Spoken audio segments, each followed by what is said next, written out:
We have 2 million women who are raising poultry in their households. They needed proper feed so that they get more eggs, they get fattened chicken so that they can sell it at a higher price.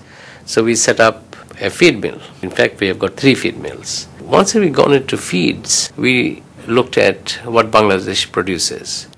Best poultry feed, the main bulk of the cereal is maize. But Bangladesh didn't produce any maize. So we had to do it with wheat, which was not as good as maize.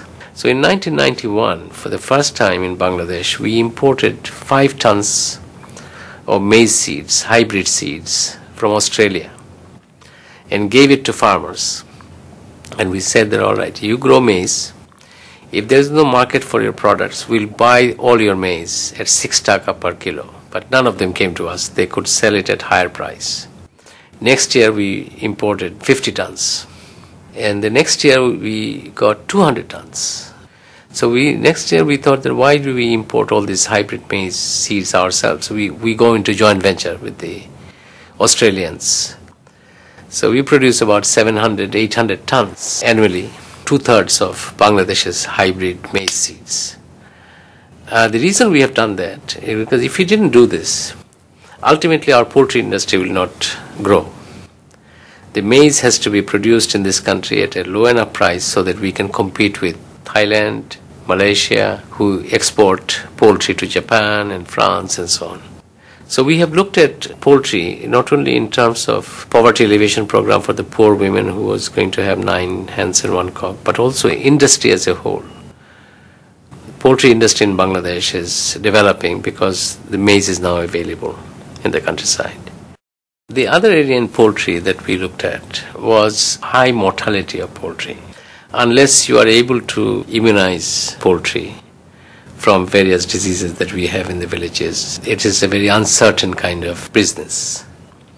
So one of our group members was trained as poultry vaccinator. 3 days of training, but then the essential element was that she will be linked to the livestock department of the government, who will provide her the vaccines.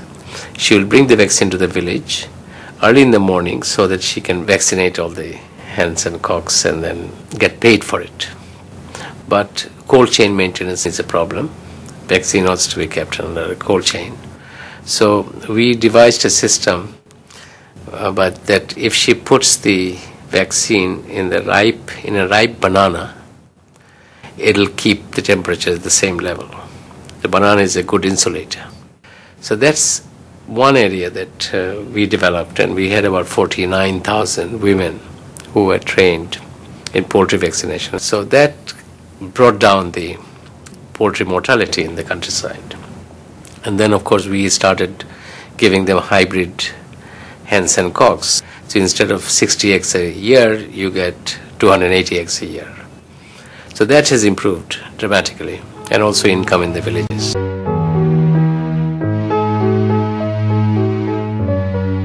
I think the most important program which didn't work, I suppose, is sericulture, silk production, which we have not succeeded yet in getting the kind of employment and income that we hoped sericulture would generate.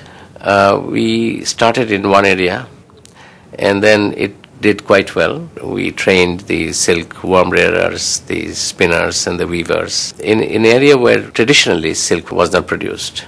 So we felt that maybe throughout Bangladesh we could grow silkworms and grow mulberry trees, and then we could train women in silk worm rearing and spinning and weaving. So in 1990, we started planting mulberry trees throughout the country.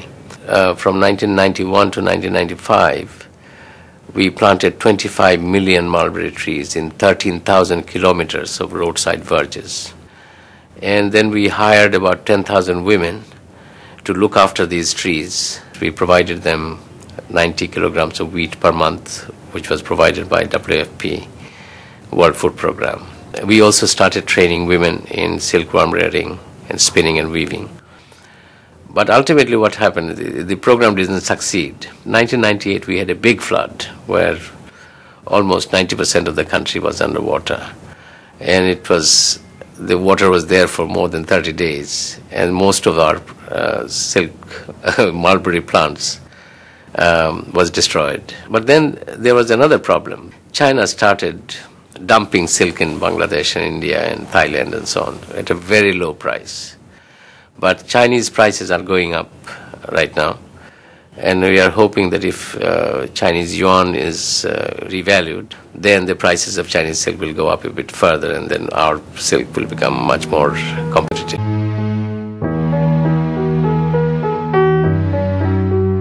When we started silk production in one area of Bangladesh, we found that it was difficult to market products, silk products in rural areas. So we felt that a marketing outlet in Dhaka would be useful. So Arong was started. The basic idea was that craftspeople who find it very difficult to market their products in the villages has to be given not only money on delivery, but also in some cases training, and some cases designs. And then we felt that there needs to be a training and production center in rural Bangladesh where craftspeople could come and be trained and get into various kinds of occupations and activities. So Aisha Abed Foundation was created with a view to providing work for women in crafts and also to provide designs and training services to them. So Aisha Abed Foundation and Arong work together. So something like 30,000 women work for Aisha Abed Foundation, and their production is marketed by Arong. Apart from the Aisha Abed Foundation and its craftspeople, there are also cooperatives throughout Bangladesh who come to Arong with their products. So this has been going on for last 20 years. And Arong is doing exceedingly well. I think our total sale is something like $25 million. BRAC as a brand is well respected in Bangladesh. It's throughout the country. People know the name BRAC. And so the brand name BRAC is quite important. So whenever we produce anything, let's say poultry feed, it is very well accepted. People think that the BRAC is not going to mix anything other than the most nutritious food for poultry. And Arong name is also very well respected, but then Arong is restricted to the urban areas. For example, you will find that our milk is branded as Arong because most of our milk is marketed in cities. And city people know Arong. But when we are producing now iodized salt, salt is going to go everywhere throughout the country. So we have branded that as BRAC salt. So BRAC and Arong brand is used by BRAC all the time. They're very useful.